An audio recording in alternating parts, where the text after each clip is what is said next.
think you can destroy me?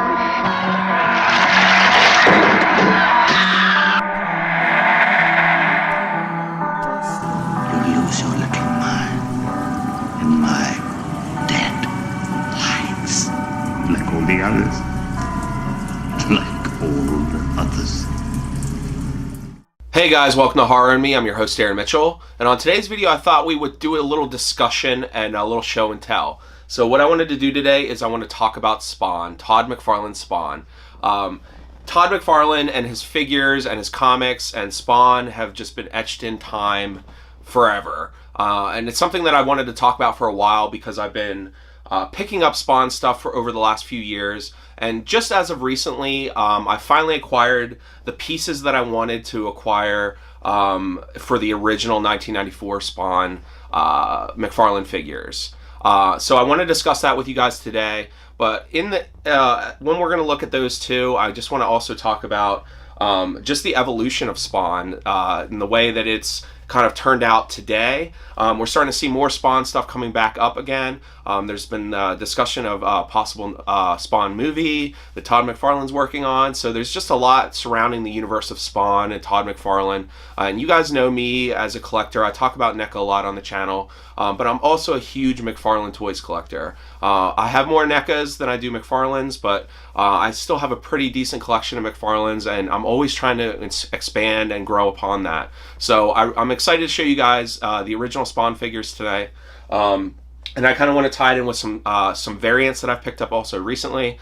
Just a couple weeks ago, I found like the last piece that I was looking for to finally do a video and show you guys my current Spawn collection, and also just open a discussion about them, because there's so many people that are passionate about Spawn and collectibles within that genre. There's so many series that are out there now. I mean, they're up to like, I think it's 20 or more now. I'm not really sure. So I just want to show you guys what I picked up, and we'll start from there. So basically, in Series 1, it came out in 1994. There was a series of, I believe it was 5 or 6 figures. So I'll just show you guys the original series, and then I'll show you guys variations of those figures that were also released, and then we'll kind of bleed into what's now coming out. So basically, I'll show you guys the first figure in the Spawn 1994 series, which was Tremor. So this was the Tremor figure for that first series. He kind of had his arm would expand and it would retract, and you could kind of swing it and position it, and there was a button on the shoulder and you could spring the fist forward. So really cool figure. Again, it took me so long to obtain some of these because I really wanted to find really good examples of them. Because if you're going to have the Spawn, the original Spawn stuff, you have to have it like mint. So this was this, and there's the other figures that I'm going to show you guys on in the series. There was also some vehicles. I don't have any of the vehicles. It's something that I'll be looking to get in the next couple years. But this was Tremor. Really cool detail. We'll just get in close on him so we can check him out. There's just something about the look of the older McFarlane stuff, and we're going to take a look at some of the newer stuff too. You can just see, obviously, today's standards of sculpting is a lot different, and a lot. It's all about the likeness today, but just the old comic book style Spawn figures in the original series are just amazing, and I'm so happy to have these. But yes, so this is Tremor. Awesome. So we'll set him down. Next in the series we have Overkill. Overkill is a really awesome figure, and this figure is huge. It's super heavy. It's almost like, it feels like it's sagging the bottom of this package because it's so heavy. It's such a big figure. But just the look of it is amazing. I really want to take these out, but being the purist that I am, there's no way I'm ever going to do that. But they just look really nice, just like this, up on the pegboard. Super awesome figures. Overkill. He was really cool.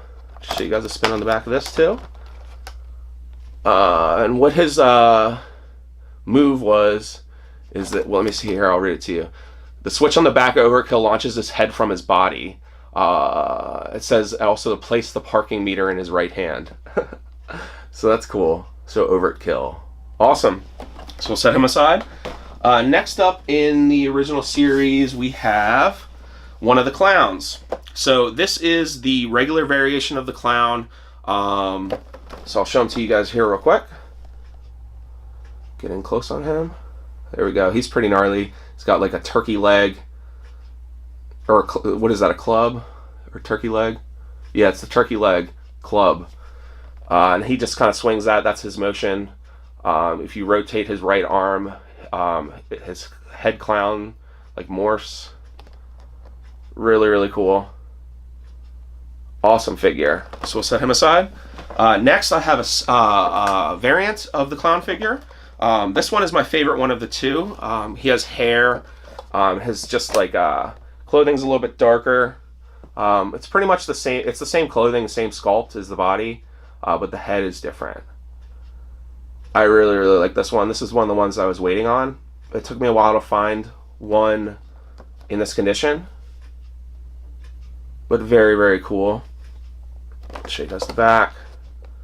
And again, just it's displayed on the back is just the regular variation of the clown. Actually, it's his variation. I'm sorry. It's his variation of the clown, and then this other one is the variant. Sorry, I was mistaken. So awesome. So I'll set them down. And then what do we have next? Next up, we start getting to the Violator stuff.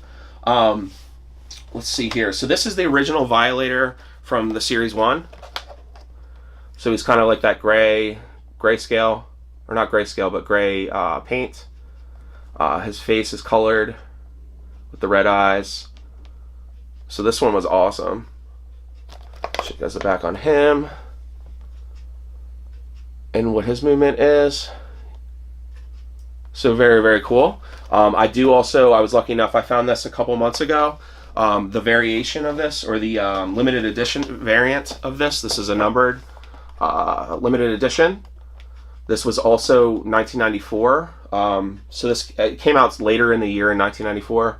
But again, the face is a little bit different. Sorry, the light's not so great right there. You can kind of see it there. So side by side. This is the two figures that were released. So really, really cool. I'm not sure which one I like best. I kind of do like the black one. I just like the packaging of the original version better. So I wish the red one was in the original packaging. I think it would look way better. So if McFarlane sees this, they should definitely do a re-release of the red Violator in the new packaging. That would be awesome. So that was the Violators. And I did just want to show like how different things are getting. I also have a Spawn. This is the Demon, the Curse of the Spawn. This was, I think it was Series 13 that came out, but you can see how much different over the years the Spawn figures had gotten. This was more of the Gothic type of styles that started coming out. What year was this? This was 1998. So 5 years later, you start to see more of like demonic type versions of Spawn that start emerging from the McFarlane lines. This is one of my favorites. I do really, really like this. It's really, really gnarly. This was around the time when with the Tortured Souls and stuff like that, or this was a precursor to the Tortured Souls lines. And you can kind of see that style in these figures. It's really, really cool. I love the Gothic staff there. It's so cool. And the bats. This one's a really, really good one if you want to like a kind of mid from today, from the original figures, a midpoint figure in the evolution of Spawn. It's a good one. Really, really nice. Awesome. So we'll set that aside. I also just wanted to show, because the last three original figures, we have Variant, and then the two other actual Spawn character figures from the original series. But I wanted to compare them and show them to you guys with the new ones that are coming out from McFarlane. So first, I want to show you this is the original, or the new release McFarlane. You've seen me pick this up on toy hunting videos. This was in one of my Toys R Us hauls. This was the original one from Toys R Us. And this is the re-release from the original figure from 1994, which we have here. So really, really awesome. You can see how they went with that theme. Again, just kind of updating it from the originals. So really, really nice. There's just something to be said, though, about the original 1994 line. It's the reason why I wanted to get them and finally complete the first series. And it's just been really cool over the last couple years to actually find some of the variants as well in good condition and kind of keep them together. But again, the newer version that you can find pretty much anywhere right now, which is still really, really cool, but I do have just that soft spot in my heart for this one right here. So nice. So now that we have those out of the way, I want to show you guys, there was also a new variation. This is the Toys R Us exclusive Maskless Spawn. This one is really, really cool. I really, really like the detail that they went into with this one. It just has a way crazier just Spawn feel to me. The mask is iconic, obviously, but with the maskless off, it just really resembles the way Spawn is. You know, he sold his soul to the devil, and he's seeking retribution. It's totally Spawn to me, and that's why this is the one I was trying to track down for a while. Is the original. You can kind of see this is the best example I could find. It's still, card is still a little yellowed, but it is the maskless original variant from the original line. So this is one of my prides in my Spawn collection for sure. Just having the re-release as well, just to show the evolution of Spawn over the last almost 25 years is just awesome. So this was really, really cool. I'm super happy to have these. It's nice to have the original versions and the new release of both of these. The last four that I showed you guys. It's just super cool to have them together. And then I just want to show you guys the last figure in the original series is the medieval Spawn. This is awesome. This is one of my favorites also in the originals. This one and the Maskless are probably my favorites. The Violators are cool too. I do like the looks of the clowns, but there's just nothing like the original Spawns, and this medieval one is just so cool. It looks like they kind of took the medieval aspect of his armor to put it into the new version. Let me grab it here. The new version on his body. So I really like the new ones because it looks like they fused the original versions of the Spawns all together, and then put them into the new ones, and then did the maskless as well. So that's why I'm so in love with them, and that's why I wanted to make this video for you guys. So I hope you guys enjoyed this little discussion of Spawn. I'd love to hear if you guys are collectors of them, and just I'd like to learn more about them myself. Again, there's so many different series. I think they're up, I don't know, last time I looked, I know the Demon Curse, or the Demon Spawn from the Curse of Spawn. I think that's series 13 or 14. So I know it's gone way past that because that was 1998. So you guys will have to let me know. So thanks for watching, and we'll see you guys next time. Hey guys, thanks for watching my video. If you'd like to keep in contact with me and see more of my content, please follow my other social media sites, my Instagram, my Twitter, and my Facebook, where I post a lot of other things that you won't see here on YouTube. And please don't forget to like, comment, and subscribe. See you guys in the next video.